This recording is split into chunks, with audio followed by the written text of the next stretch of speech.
Aku 3 bulan lalu galbay 3 APK ilegal, terus tiba-tiba orang terdekat, aku dapat WA foto KTP dan edit maling, tapi nggak tahu dari APK mana. Ya, itu salah satu bentuk ancaman teroran pinjol ilegal. Sebenarnya pinjol ilegal pun sama kayak gitu. Dan itulah resiko galbay. Makanya teman-teman harus tanganin terlebih dahulu.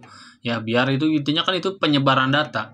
Memang seperti itu resikonya kalau galbay ya. Poinnya harus siap aja, kuat mental, kuat malu sebenarnya ya dari segala resiko itu. Tapi kalau memang butuh penanganan, mau ditangani dulu bisa konsultasikan biar lebih terminimalisir. Dia terjadi hal-hal yang tidak diinginkan. Kalau galbay gitu aja ya inilah yang terjadi.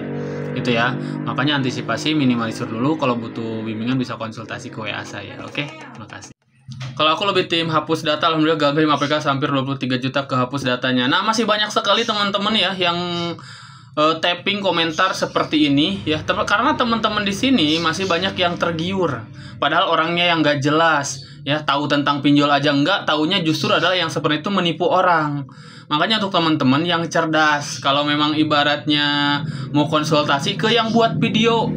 Karena banyak juga yang komentar seperti ini di PT, tapi teman-teman menanyakan, gitu kan, kayak gimana caranya katanya. Udah jelas ini yang membuat edukasi itu jelas gitu kan. Yang kayak gini yang nggak jelas justru, karena nggak ada yang namanya hapus data di pinjol. Yuk kalian sendiri yang harus cerdas supaya tidak tertipu. Untuk yang butuh bimbingan konsultasi langsung ke buat yang video ya, ke yang buat video, jangan ke yang komentar. Oke? Seperti itu, cerdas ya teman-teman. Kalau kredito kah aman gak ya?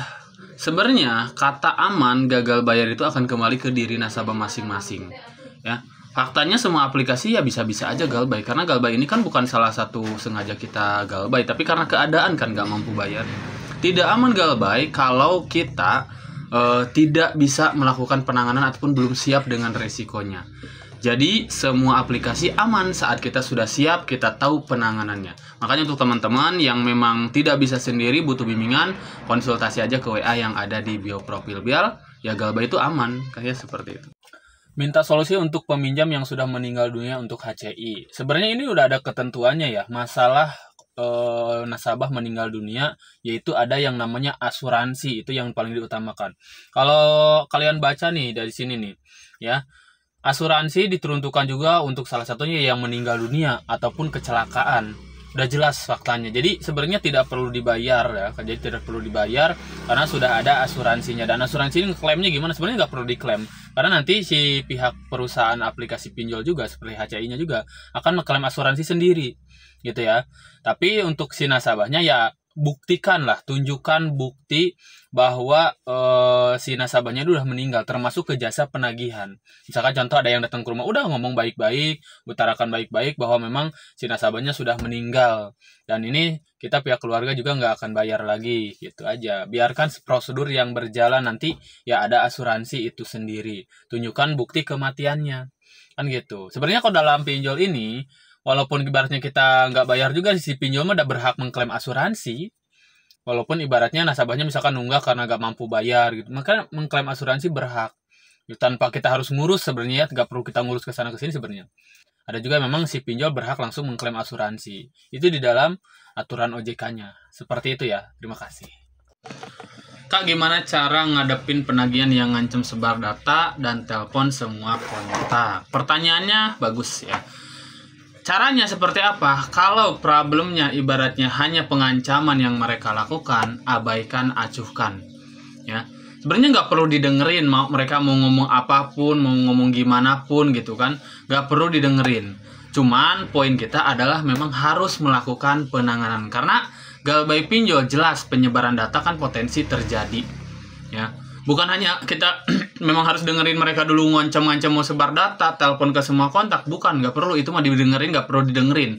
Poin kita adalah melakukan penanganannya. Seperti apa? Makanya di sini kita bimbing untuk teman-teman saat galbay itu supaya lebih aman. Supaya ibaratnya salah satunya kan tidak nelpon kontak. Disebutnya ada yang keluar kontak darurat, tidak sebar data kayak pinjol ilegal kan sebar data tuh. Seperti itu. Tinggal bagaimana kita melakukan penanganan paling nggak meminimalisir resiko-resiko tersebut. Ya. Kalau masalah ibaratnya mereka cuma ngancam-ngancam gitu, udah abaikan, acuhkan aja. Poinnya justru kita lakukan penanganannya. Percuma kita cuma dengerin mereka ngancam-ngancam tapi kita tidak melakukan apapun kan.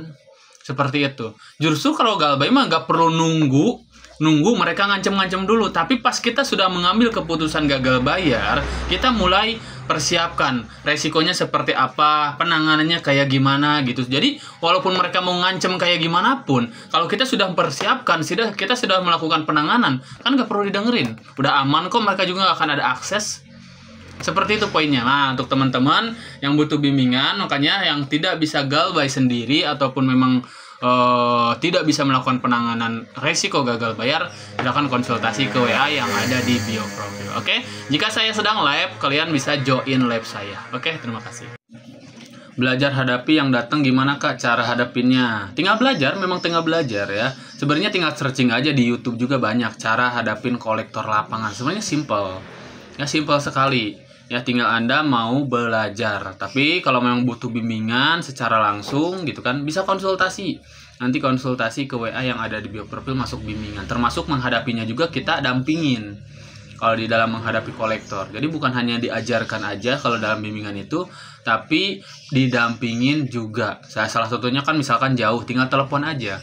Nanti kita bantu pembicaraan langsung kepada kolektor yang ke rumahnya. Seperti itu kalau dalam bentuk bimbingan. Makanya untuk teman-teman yang butuh bimbingan permasalahan pinjol, ya silahkan langsung konsultasi ke WA yang ada di bio profil. Oke, terima kasih. Aku kebobol barusan ke 15 juta, saya nggak pernah pinjam sama sekali, tiba-tiba penagihan iPhone 11 sama Redmi C14. Ini salah satu akun yang dibobol lagi, itu dari aplikasi Kredipo. Banyak sekali teman-teman ya kasus-kasus seperti ini. Ini diakibatkan kalau menurut saya adalah bobroknya sistem dari aplikasi sendiri. Padahal Kredipo itu aplikasi legal besar. Makanya jangan salahkan nasabah kalau nasabah galbay. Ya, karena nasabah galbay, karena banyak sekali kasus-kasus seperti ini. Ya, dari mana mereka bisa tahu? Sebenarnya itu orang-orang oknum dalam aplikasi itu sendiri. Faktanya kayak gitu. Karena banyak kasus tiba-tiba ada yang menghubungi aku atas nama CS. Bahkan tahu akun kita yang mana, tahu limitnya berapa. Seperti itu. Jadi terjadilah pembobolan seperti ini. Kalau yang seperti ini mah nggak usah dibayar lagi, ngapain? Ya. Secara hukum juga mau dibawa ke hukum manapun tetap aja bukan salah kita. Itu kan oknum-oknum, ya itu juga kebobrokan aplikasi itu sendiri. Padahal legal besar ya. Sebenarnya sih pada tahu, cuman pada menutup mata aja. Ya, itulah memang kelicikan dan juga sisi gelap di aplikasi pinjaman online. Makanya untuk teman-teman kalau memang nggak bisa bayar, udah galbay. Apalagi kasusnya seperti ini digalbaykan. Menurut saya seperti itu. Ya, karena percuma kadang ya akun kebobolan seperti ini juga liciknya pihak aplikasi mah kadang tetap aja suruh bayar. Padahal jelas gitu kan oknum-oknum dalam aplikasi sendiri. Kan seperti itu. Harusnya perbaiki sistemnya. Kalau tidak mau terjadi hal seperti ini ya jangan bobrok sistemnya. Ini kan kebobrokan sistem itu sendiri. Masa tiba-tiba ada yang tahu ya limit aplikasinya berapa, akunnya akun siapa, tiba-tiba nasabahnya dihubungin, kan seperti itu. Nasabah-nasabah awam kadang nggak paham hal-hal seperti ini tuh kayak gimana. Ya intinya kalau teman-teman dapat kasus seperti ini mah udah nggak usah dibayar. Seperti itu ya teman-teman ya. Kalau butuh bimbingannya nanti bisa konsultasi ke WA saya yang ada di bio profil ya. Mau dibawa ke jalur manapun yang seperti ini bukan kewajiban kita untuk bayar. Seperti itu ya, terima kasih.